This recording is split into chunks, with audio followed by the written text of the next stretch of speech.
as I said again, is to get the fire on the salon extinguished. Richard Tice. Thank you, Mr. Speaker, and I thank the Minister for his statement, and we congratulate everyone involved. It's worth just remembering, will the Minister join me, in the voluntary nature of so many of the emergency services, such as the RNLI, the lifeboat from Skegness. Those volunteers, they rush out of their homes, they rush out of their businesses to man the lifeboat. The RNLI Skegness was away for almost 11 hours and putting themselves in harm's way with extraordinary bravery, and we should never, ever forget that. The honourable member, the Leader of Reform, should brace himself for what I'm about to say. I think he's acted with honour in terms of how this weekend, in my circumstances, with one of his ex-members in this House, and I am grateful to him. So he is exactly right. Our emergency services are second to none. Our volunteers that help His Majesty's Coast Guard and the RNLI are second to none as well. These men, women, risk their lives, braving the seas, the winds, the temperature, in this case the fog, to go and do what they could at the sea yesterday. I have nothing but the highest praise for them. James Weil. Thank you, Mr. Speaker. My constituency has the Norfolk coast area of outstanding natural beauty and other vital habitats, including the Wash, as well as a fishing fleet. So, given the location of this collision, there is concern locally about the potential impact. So, when will a risk assessment be done about the potential risk of pollution down the east coast to Norfolk? What action is being taken to contain it? And will he commit to keeping the public informed? MCA assets are deployed currently to assess and monitor any potential environmental impacts of this accident. He is right, it is a rich biodiverse area. The priority still remains to get the fire on the Salong out so we can get a proper evaluation of the situation. Once we get that done, and once the fire is out, I can tell him that we will use every resource possible to ascertain the extent of the pollution, and two, to clear it up. Steph Aquiro. Mr. Speaker, can I put on record my thanks and appreciation specifically to the resilience team at North Norfolk District Council and their staff, and also the Port of Wells for their response and preparedness. It's not instantly clear what areas will be affected, and with changing winds and weather conditions, pollution can change course. North Norfolk, 50 nautical miles away from the incident, is currently predicted to be unaffected, but we're keeping a close eye on what happens. Can the Minister confirm that he will be keeping all MPs along the North Sea coastline updated on developments? Can he also confirm that if pollution is set to reach North Norfolk, my fishing communities will get as much notice as possible? They have well-rehearsed plans in place, but they need good notice in order to deploy them. Well, the honourable member makes an important point about how interconnected our coastal communities are when it comes to this type of incidents, and our officials are monitoring the situation, where the pollution is going. We're looking at wind direction as it currently stands. I'm grateful that his local resilience team is stood up, and I am happy to keep all members of this House informed of the ongoing situation when it's required. Dr. Andrew Morris. Thank you, Mr. Speaker. Automatic identification systems and radar should mean that these sorts of things don't happen, even in dense fog, which is why many of us thought initially this could well be a maritime 9/11 type event or a malign state actor involved. Fortunately, that appears not to be the case, but it has exposed a vulnerability, and ships like the Stena Immaculate could be said to be something of sitting ducks. What audit will the Minister now do as to that vulnerability, and will he put in place what is necessary, what is practically necessary, in order to prevent such an occurrence? I'm grateful for the honourable member. It's a very good question. In addition to my maritime responsibilities, I am the Security Minister for the Department of Transport, and any lessons that we learnt from maritime security in terms of this incident, that it could be used by a malign actor, we will learn them and we will implement the recommendations. Thank you, Mr. Speaker. Will the Minister confirm whether he's been in contact with the Scottish Government, notably in relation to the originating port of the Salong?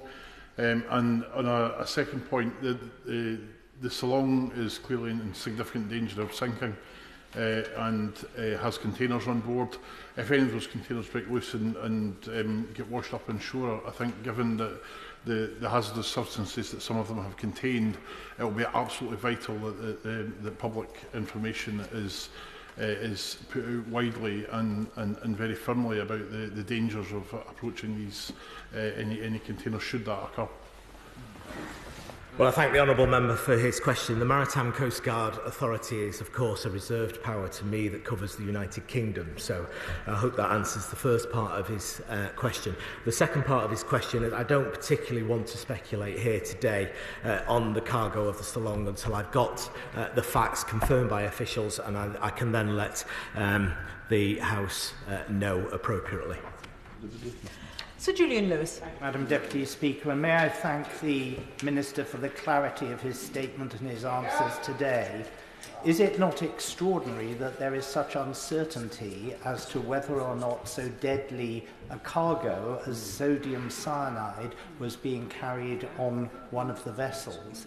And given that he says tugs might have to intervene to prevent the vessel running aground on the shores of this country, has he considered that if the fire is too dangerous for the tugs to approach, a role for the Royal Navy might be necessary under those extreme circumstances?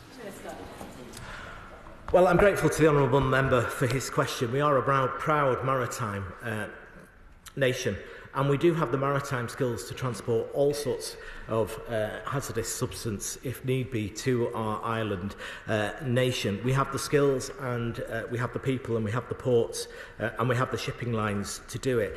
I asked the member not to speculate on what was contained upon the Salong because it has not been established. There has been multiple press reports either way. Once I know for sure, I'll inform the House appropriately. And I also remind the whole House that the United Kingdom is a world leader when it comes to maritime insurance. This is what we do.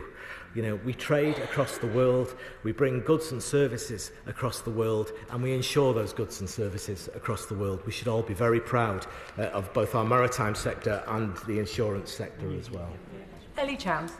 Thank you, Madam Deputy Speaker, and I too would like to pay tribute to everyone involved in the emergency response.